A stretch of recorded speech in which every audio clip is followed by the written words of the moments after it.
Hi అండి. Welcome back to my channel 'Rajitha the explorer and cooking'. Green peas అనేవి హెల్త్‌కి ఎంతో మంచిది. వీటిలో ఎక్కువ శాతం ప్రోటీన్, ఫైబర్ కంటెంట్ ఎక్కువగా ఉంటుంది. ఐరన్ డెఫిషియన్సీ ఉన్న వాళ్ళకి గూడా ఈ గ్రీన్ పీస్ ఎక్కువగా తినొచ్చు. ఈరోజైతే నేను గ్రీన్ పీస్‌తోనే స్నాక్ ఐటెమ్ చేశాను. టేస్ట్ అయితే చాలా బాగా వచ్చింది. క్రిస్పీగా కూడా ఉన్నాయి. మీరు గూడా మీ పిల్లలకి ఈవినింగ్ టైం ఇలా చేసి పెట్టండి. గ్రీన్ పీస్ మార్కెట్‌లో చాలా చీప్ రేట్‌కే దొరుకుతున్నాయి. అలాగే ఈ సీజన్‌లోనే ఎక్కువగా దొరుకుతాయి. ఈ స్నాక్స్‌కి మనం ముందుగా పిండి కలుపుకోవాలి. దానికోసమని 2 కప్పుల గోధుమ పిండి వేసుకుంటున్నాను. 2 కప్పుల గోధుమ పిండికి హాఫ్ కప్పొచ్చేసి బొంబాయి రవ్వ వేసుకోవాలి.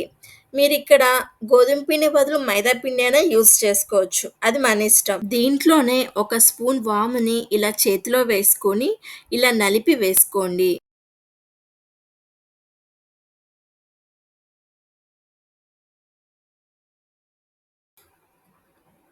హాఫ్ స్పూన్ ఉప్పు,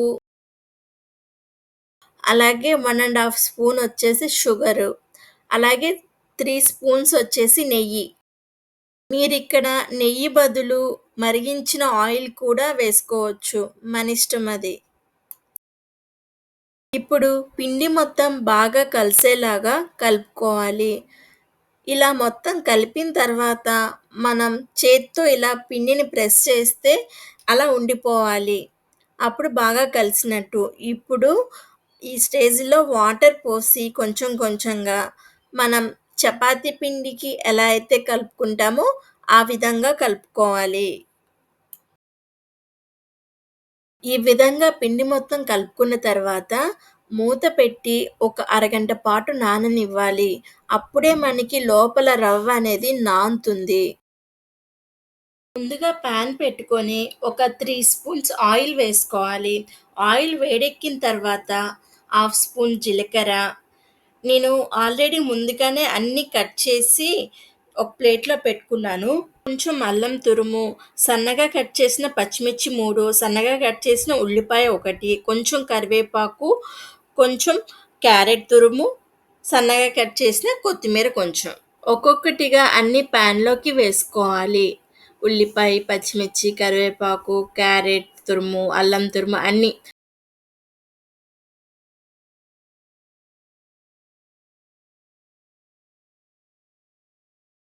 కొత్తిమీర మటికి లాస్ట్‌లో కొంచెం ఉంచుకోండి. కొంచెం వేయండి. అన్నీ ఒకసారి బాగా కలిసేలాగా కలుపుకోవాలి. మీరు ఈ టైంలోనే గ్రీన్ పీస్ కూడా వేసుకోవాలి. నేనైతే కేజీ గ్రీన్ పీస్ అయితే తీసుకున్నాను. సేమ్ మనకి చిక్కుడుకాయల్లాగే ఉంటాయి. ఆల్రెడీ నేను ఒలిచేసి ఒక డబ్బాలో అయితే వేసుకున్నాను. వాటినే ఇప్పుడు ప్యాన్‌లోకి వేసుకోవాలి. క్వాంటిటీ ప్రకారం చెప్పాలంటే ఇక్కడ నేను పావు కేజీ బఠానీలు వేశాను ప్యాన్‌లో. ఒకసారి మొత్తం కలుపుకున్న తర్వాత హాఫ్ స్పూన్ ఉప్పు, హాఫ్ స్పూన్ జీలకర్ర పొడి, 1 స్పూన్ ధనియాల పొడి,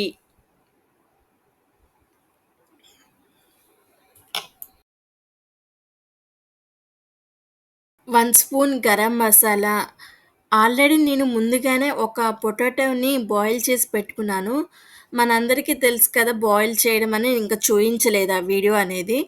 ఇలా బాయిల్ చేసి పైనున్న తొక్క తొలగించేసి మామూలుగా ఇలాగ కొంచెం మెదిపేసి వేసేయండి దాంట్లో బంగాళదుంపని.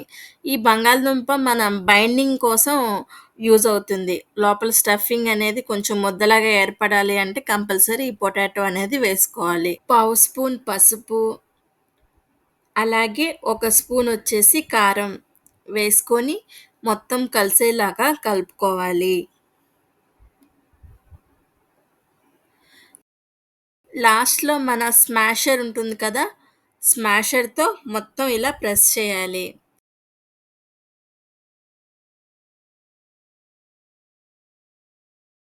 ఇలా ముద్దలాగా ఫార్మ్ అయిన తర్వాత, ఇప్పుడు ముందుగా మనం ఉంచుకున్నాం గదా! సన్నగా కట్ చేసిన కొత్తిమీర, అది మొత్తం వేసుకోవాలి.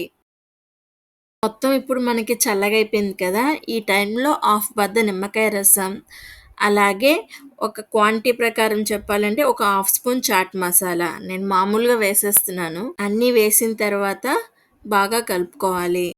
ఈ విధంగా కలుపుకొని పక్కన పెట్టుకోవాలి. ఇందాక మనం అరగంట ముందు నానబెట్టుకున్నాం కదా పిండిని. ఇప్పుడు మూత తీసి ఇంకొకసారి మళ్ళీ మొత్తం బాగా కలుపుకోవాలి.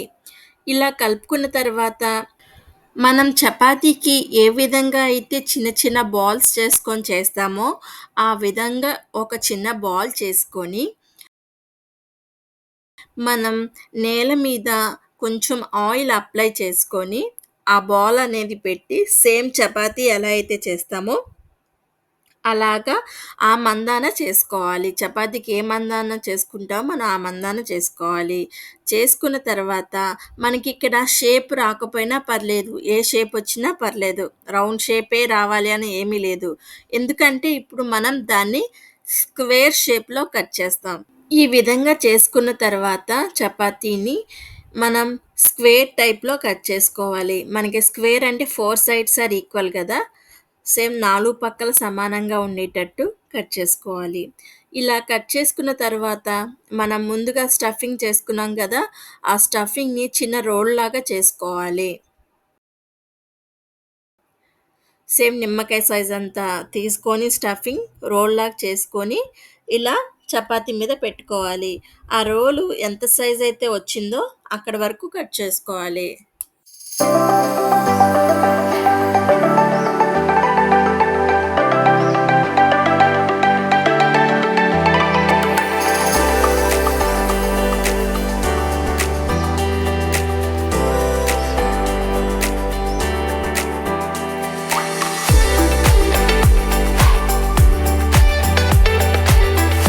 సేమ్ రోల్ పెట్టేసి చపాతీతో పాటు ఇలా రొటేట్ చేయాలి. ఇలా రోలింగ్‌లాగా చేసి మనం లాస్ట్‌లో డీప్ ఫ్రై చేసినప్పుడు ఊడిపోకుండా ఉండడానికి మైదా పిండి ఉంటుంది కదా! మైదా పిండి కొంచెం తీసుకొని వాటరేసి కలపాలి. సేమ్ ఇలా కొంచెం కలుపుకున్న తర్వాత ఏం లాస్ట్ చివర ఏదైతే ఉంటుందో దానికి కొంచెం అప్లై చేయాలి మైదా పిండి. మొత్తం అప్లై చేసి అతికించేయండి. మీకు అసలు ఆయిల్‌లో వేసినా ఇంకా ఊడమన్నా ఊడదనమాట. అంత గట్టిగా స్టిక్ అయిపోయి ఉంటుంది మైదా పిండి రాయడం వల్ల లాస్ట్‌లో. సేమ్ ప్రొసీజర్ మిగిలిన స్టఫింగ్‌తో కూడా ఇలా రోల్స్ అన్నీ ప్రిపేర్ చేసుకోవాలి. ఈ విధంగా రోల్స్ అన్నీ చేసుకున్న తర్వాత మనం మొదటిగా ఏవైతే చేసుకుంటామో అవి ఫస్ట్ డీప్ ఫ్రై చేయండి. ఇప్పుడు డీప్ ఫ్రై చేయడానికి కళాయిలో ఆయిల్ వేసుకొని స్టవ్ మీద పెట్టుకోవాలి.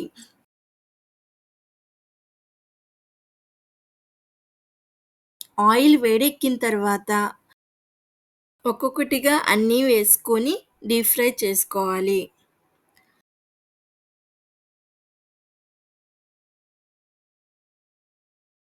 వెంటనే కదలపకుండా ఒక నిమిషం ఆగి రెండో వైపుకి టర్న్ చేయండి. ఇలా రెండు వైపులా కాలిన తర్వాత మనకి గోల్డెన్ కలర్ వచ్చేంత వరకు వేయించుకోవాలి. అలా వేయించుకున్న తర్వాత సర్వింగ్ బౌల్‌లోకి తీసుకోవడమే. అంతే మిగిలినవన్నీ సేమ్ ప్రొసీజర్ అనమాట. సేమ్ అలాగే వేయించుకోవాలి. చాలా ఈజీగా అయిపోతాయి. అలాగే పిల్లలు కూడా ఎంతో ఇష్టంగా తింటారు. హెల్త్‌కి గూడా చాలా మంచిది. బయట క్రిస్పీగా, లోపల సాఫ్ట్‌గా, టేస్ట్ అయితే చాలా బావుంది. మీరు కూడా తప్పకుండా ట్రై చేయండి. నేను లాస్ట్‌లో గార్నిషింగ్ కోసం పచ్చిమిర్చి అదే ఆయిల్‌లో వేపేసి తీసేసాను. ఆ వీడియో అనేది మీకు చూయించలేదు. మీకిష్టమైతే అలా మిర్చి గూడా వేయించుకోండి.